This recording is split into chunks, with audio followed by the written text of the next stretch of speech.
Hi, this is a review of the Seat 1.4 diesel Ecomotive 3-cylinder turbo, approximately 95 brake horsepower. So this vehicle's 3.5 years old, and they don't make it anymore because they only make the Ecomotive 1.2. They make the engine a bit smaller now. Well, really this one doesn't need the power. This has got it is a lot of power for a small car, and I very rarely have my foot to the floor, and I've never had it to top speed. I think the top speed would be about 115 miles an hour, something like that. It is sort of a sports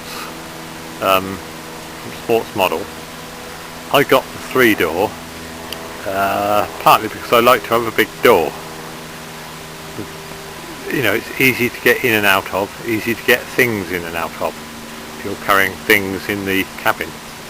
The disadvantage with having a 3-door and having the big doors, because the doors are bigger on a 3-door than they are on a 5-door. The disadvantage is if you're in a car park, the doors are bigger to open near other cars, so a smaller door is easier if you've got a lot of tight parking.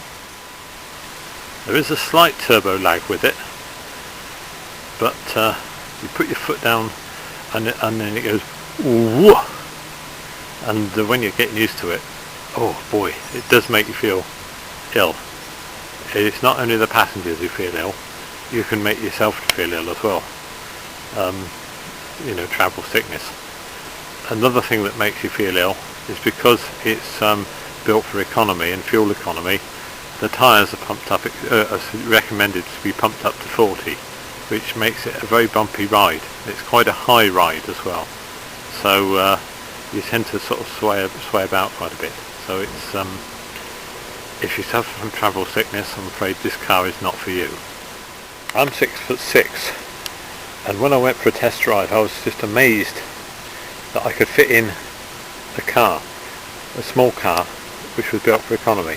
So I thought all small cars were not like smart, but generally tended to be small, like the Hyundais and that. So when I went to fit in this, I was just amazed, and because it's just like a normal car, the footroom and everything, and you can even get a person behind me when I'm driving if I don't have the seat right back. So it does seat 5 easily. But one thing which is not so good is the seat. As I say, I'm 6'5", but I'm not that wide. I'm not that heavily built, but the seat isn't wide enough for me. It's got these down the side, sort of holding you in, and they tend to dig in your back, and then these on the seat which tend to dig in your hips.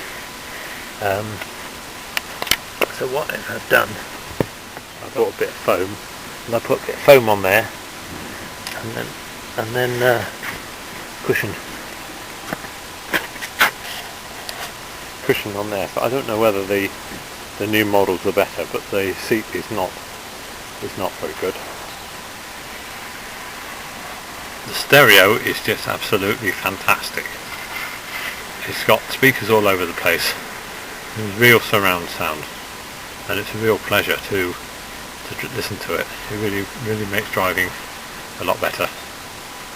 And everything else is good in here, you know, air conditioning, and of course it's got anti-lock brakes, all the modern conveniences. You have the seat down and using it as like a little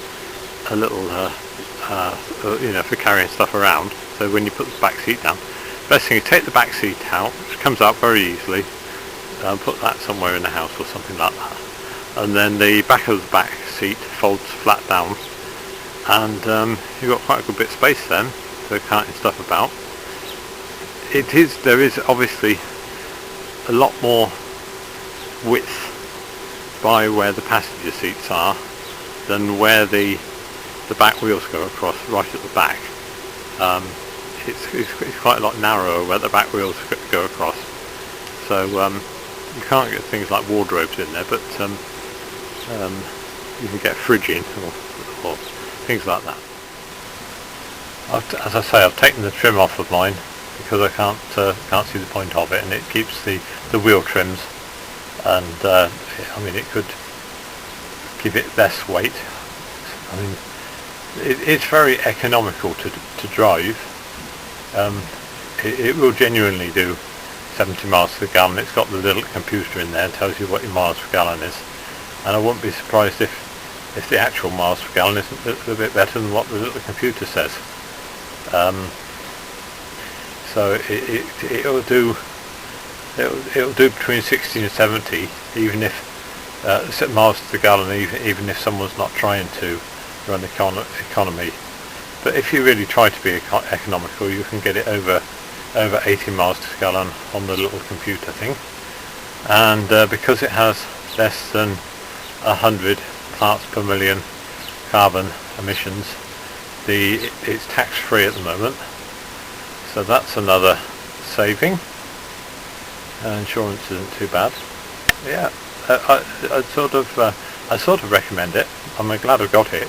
I got it when the scrappage scheme was on, so I traded in a very poor vehicle for this. Got well, they say £2,000 off, so it worked out about 9,500 or something, and that was 3.5 years ago. But I don't regret it whatsoever, and it hasn't let us down. It doesn't have a spare tyre, so you better to buy a spare wheel, and it's got the puncture repair thing inside and a little compressor, which I've never used, but I bought a spare wheel. It's good to get the low roll resistant tyres, because they do increase. I bought some of those and they increased it by about 5 miles to the gallon, so it's worth having.